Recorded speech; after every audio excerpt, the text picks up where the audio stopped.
Yo tengo un blog que es, entre otras cosas, por lo que me han traído aquí, del que se ha derivado un PDF gratuito que circula bajo licencia Creative Commons, del que se ha derivado un libro en papel que circula por la industria tradicional, de manera que ensayamos todos los canales posibles, porque no renunciamos a ninguno de ellos.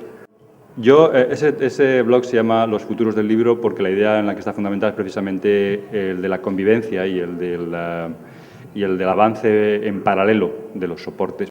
Yo no creo que el debate sea el de si va a haber libros electrónicos o no, si van a sustituirse los soportes o no. Yo creo que la sustitución se va a producir, y completamente, en algún momento. ¿Cuándo se va a producir? ¿En qué extensión y amplitud se va a producir? ¿A qué ritmo? ¿Y por qué unos y no otros? ¿Por qué unos contenidos y no otros? Yo creo que si enfocamos este debate desde ese punto de vista, no el del todo o nada, pues el del todo o nada seguramente no nos lleva a ninguna parte. Si lo enfocamos desde ese punto de vista con preguntas más precisas que nos permitan enfocar los diferentes problemas más concretamente, es posible que saquemos más conclusiones. La industria editorial debería aprender de la industria musical, que yo creo que es una comparación falaz, completamente falaz, como señalaba Chechu antes. La soberbia tecnológica es el mismo, es decir, o cualquier representante de soportes digitales, porque yo en mi casa tengo un Rocket ebook y un Softbook absolutamente inservibles, que prometían exactamente lo mismo que prometen los libros actuales. Los libros actuales electrónicos mejoran en dos cosas, principalmente en legibilidad, porque trabajan con tinta digital y no son pantallas retroiluminadas, y por supuesto que la legibilidad, que no la composición, que es otra cosa distinta, los que somos editores sabemos de qué hablamos, y las tipografías tampoco, la legibilidad mejora, y claro, la oferta editorial digitalizada es mucho mayor y por tanto, bueno, los soportes nos sirven para algo, porque en el Rocket ebook ni siquiera para eso. Bien, han mejorado esos dos aspectos, pero nada más. Y la imprenta nació sobre todo al amparo de las grandes universidades e incluso de la Iglesia. Porque lo que era un instrumento que permitía romper con un modo de producción completamente insuficiente, igual que puede ser la imprenta ahora mismo nuestra tradicional de offset, rompía con un modo de producción del conocimiento, porque había una comunidad científica creciente, sobre todo, que era la de las universidades, que demandaba un modo de producción que distribuyera eso de manera más sencilla, barata y rápida.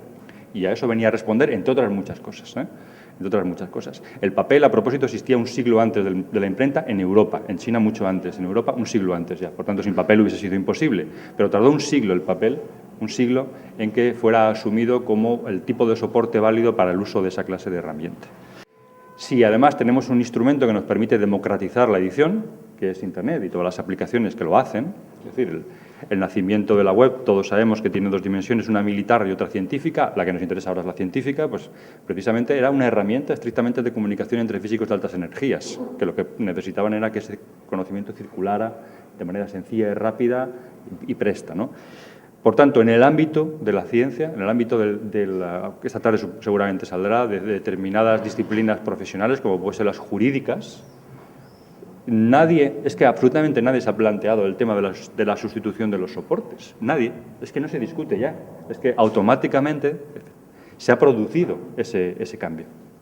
Y se manejan todos los canales simultáneamente. Uno se lee digitalmente, en pantalla se descarga PDF, fragmentos de libros, que además los encadena mediante un DOI, un Digital Object Identifier, con otro artículo, en fin, bueno, se puede hacer cualquier cosa con ellos. Y nadie discute nada, es decir, es una evolución lógica y natural porque hay una demanda estructural necesaria que demanda esa clase de servicios. Porque el problema que se discuten siempre en estas mesas es que parece que la tecnología es un factor independiente y, sin embargo, no lo es, en absoluto, de ninguna de las formas. Es decir, la soberbia tecnológica se paga, y se paga muy cara, claro que se paga. Pero lo que se trata es de saber si existe una demanda estructural para esa clase de objeto y basta irse a la oficina de patentes y ver que el 90% de las invenciones han quedado arrumbadas en una oficina, no sirven para nada. Y nadie nos asegura ni que esto, ni que el Kindle, ni que el Rocket ebook en su momento sea el objeto que andamos persiguiendo. No. Lo que no quiere decir, insisto, como he dicho desde el principio, que la sustitución no se produzca. Y es que además la industria editorial, aun cuando es conservadora, opaca, yo vivo de los libros, por tanto, en fin, sé de lo que hablo, y se resista al cambio, por supuesto que se resista al cambio, aún así hay razones para la perduración del papel que no son meramente empresariales, me parece a mí. Hay razones de peso profundas, mucho más profundas que la mera resistencia empresarial. Algunas por las que yo creo que los libros, sobre todo de ficción, en papel, perdurarán auguro yo, en contra de lo que dice Juan, que ahora sí está por aquí, mi apuesta es 2 generaciones, es decir, 50 años. Porque simplemente la inercia de mi hábito lector, propio, personal, intransferible, me va a llevar a leer 50 años en papel con seguridad. Entonces, y la de mis hijos. Entonces, que ya están habituados a hacerlo también y conviven con varios soportes de manera simultánea y sin problemas de ninguna clase. Por tanto, al menos, no digo que no se produzca, yo estoy seguro que se producirá en un momento, pero yo no creo que sea, desde luego, tan veloz como comentabas antes. En contra de lo que pasa con los conocimientos científicos, que cuanto más se expandan y más se vinculen, más ricos son y, por tanto, el medio es más propicio, el medio digital es más propicio para sostenerlos y acogerlos, pasa todo lo contrario con la ficción. Es decir, cuanto más autocontenida sea la ficción, mucho mejor. Es decir, cuanto el soporte más autosuficiente sea, mucho mejor. Y las narraciones, es decir, las novelas, la poesía, lo que nos proponen es un pacto de sentido entre un autor y un editor, un autor y un editor, y un lector, perdón, un autor y un lector, que nos llevan desde un principio hasta un final, pasando por una serie de peripecias, y yo firmo un pacto con el autor para seguir ese recorrido de manera cerrada. No necesito nada externo a esa clase de soporte. No lo necesito. Además, hay una razón que normalmente ha salido por aquí de soslayo, pero es una razón extraordinariamente importante, que es la de los hábitos lectores. Saben que Sócrates, cuando en el Fedro, si leen el Fedro, que es un librito corto, es en realidad un libro contra la escritura, directamente contra la escritura y contra el soporte libro en papel, porque el conocimiento era comunicación dialógica, y entonces él veía que sucedían 3 cosas. Primero, que la memoria que había conservado, toda la memoria cultural que está almacenada en el cerebro de cada individuo, se proyectaba en un soporte externo, que el conocimiento ya no era dialógico, no era fruto de la discusión, sino que era el diálogo mudo entre un lector y un texto, y que el tipo de conocimiento que se propiciaba era un conocimiento, podríamos decir, un simulacro de conocimiento más bien. Bueno, pues esas 3 cosas están sucediendo con Internet, exactamente las mismas.